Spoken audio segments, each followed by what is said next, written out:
Our bad guys tell us Orphen escaped and are wondering if the sorcerer is still in the city with a bunch of people who want to try to kill him or if he escaped. Orphen yells at Clorage and the man who hit him because the situation they are in now is all their fault. It was the man's fault because he's the one that came up to the cart and started a scene, where it's also Cloud's fault because she was the one that came out and caused the magic scene to happen. The old man is also a sorcerer, which is why he saved Orphen, and he's a spy from the capital. So the old man didn't mean to put him in this situation, but he did, and then he saved him, which makes no sense because in Kumluk they're trying to look for Orphen, they're trying to look for the sorcerer, and when he escapes, like you can clearly see which way he's running, who he's with, but yet they can't find him, which makes no sense because people could have seen him leave, they saw who he was with, and yet they're just struggling to find him. So either people in Kumluk are just very stupid,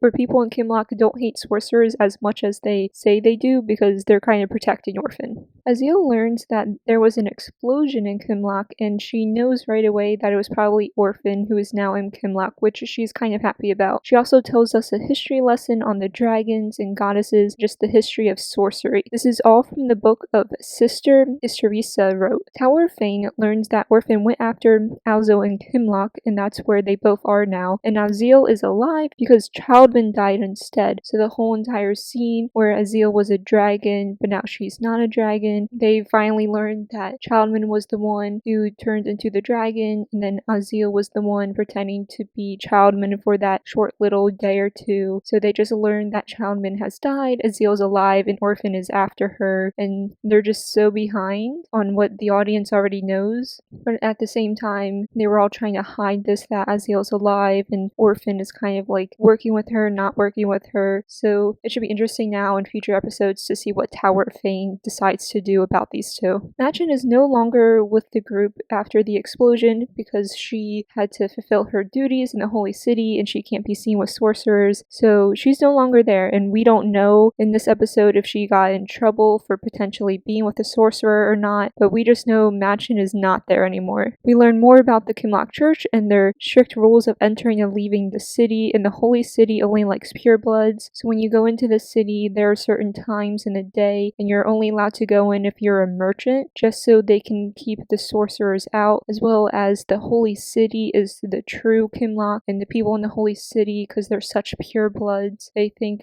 where Orphen is right now outside of the city, they call that the slums, and they don't consider that part of the Kimlock Church. The true people a part of the Kimlock Church are in the Holy City, where everyone else who calls themselves a follower of the Kimlock Church is a lie. We learn Teresa mixed with humans to keep her bloodline going, so that's kind of why there's sorcerers as well as a bunch of other magic things in the world right now. Our characters go to an inn, and a few men from the inn recognize Orphen as the sorcerer from earlier who was with Machin. The old man, Lanato, says that he is just her bodyguard and he's just trying to get her back to Machin. The men don't really believe him, so they fight Orphen, and Orphen wins because Orphen is from the Tower of Fane. He knows how to fight with sorcerer without sorcery, so he beats up all these people and they're able to go to an underground passage to enter the Holy City.